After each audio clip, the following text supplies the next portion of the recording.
To add EBT to Doordash, start by opening the Doordash app on your mobile device and navigate to the Account section. Tap on the payment options and select Add New Payment Method.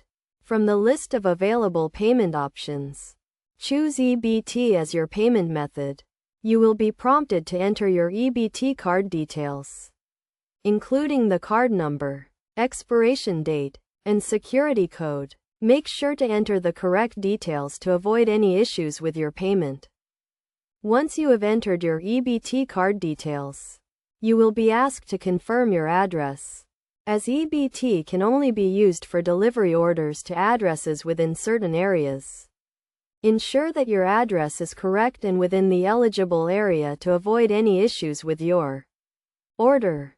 After confirming your address, you will be able to use your EBT card to pay for eligible food items on Doordash. Keep in mind that EBT can only be used for certain items, such as groceries and prepared meals, and not for tips or delivery fees. To ensure a smooth checkout process, make sure to select EBT as your payment method before completing your order. You will receive a confirmation message once your payment has been processed successfully.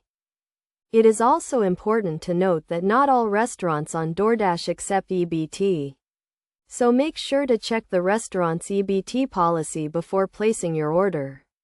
Additionally, some states may have specific requirements or restrictions for using EBT on food delivery platforms.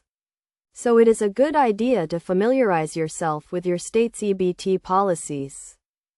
By following these steps, you can easily add EBT to Doordash and start using it to pay for your food orders.